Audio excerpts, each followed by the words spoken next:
terrorist attack. We're joined now by Newsmax correspondent Grace Frank from France.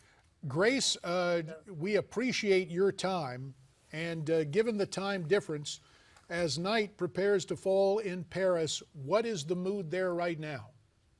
The mood is of shock and absolute horror. People are outraged and extremely upset. There are protests and rallies in support of Charlie Hebdo going on throughout Paris and throughout the country, some throughout Europe as well. But people very much shocked, upsetment, and deeply distressed. Grace, have there been any warnings that tensions with the Muslim community have been on the rise in Paris?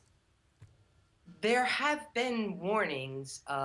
France as a whole has been on alert, much higher alert, and there was, of course, all the attacks during the Christmas holidays of lone attackers in the cars that were driven into Christmas markets, etc.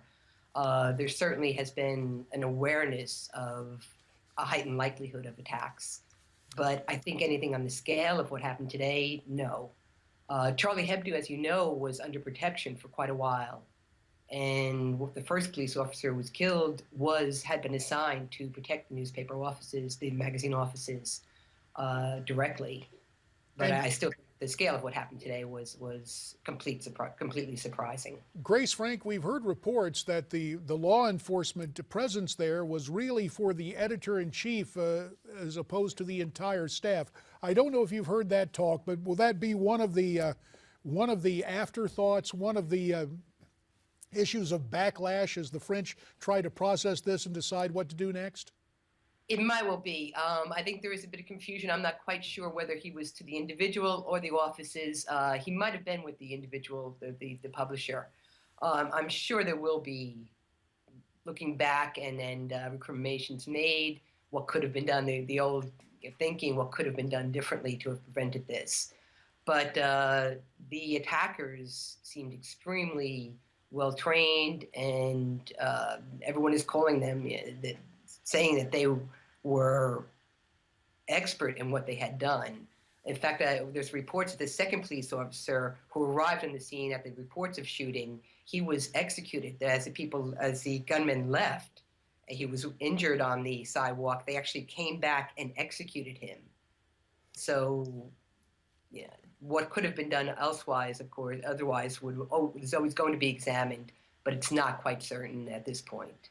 Grace, now let's talk about the public perception here. How much of this filters into everyday life and, would you say, conversation there? About a minute left, Grace. A great deal. The satire magazine, its circulation was dropping as all magazines were. It has a strong tradition, and satire is greatly admired in France. And I think the journalists and their positions and their stances, the publisher had said he would rather die than live on his knees. That's a statement and a feeling that resonates greatly among the French. They are true supporters of liberty and private rights, the personal rights to expression of freedom. And so in the 30 seconds that remain, Grace, you believe the French public will rally around freedom of the press and freedom of thought against Islamic terror? Definitely. They are already rallying around. There are demonstrations planned, rallies planned throughout Paris and throughout France this evening. There are already expressions, and many people are going around with signs saying, "Je suis Charlie." I am Charlie. Grace Frank, yes. Our Newsmax correspondent, we just want to thank you for making the effort to join us, to Skype into us from Paris as nightfall comes to the nation of France. That'll do it for us on America's Forum. Ed Berliner with Midpoint has more on this developing story, the terror attack on the streets of Paris. For those you see and those you don't, J.D. Hayworth saying, stay brave, stay free, and stay tuned.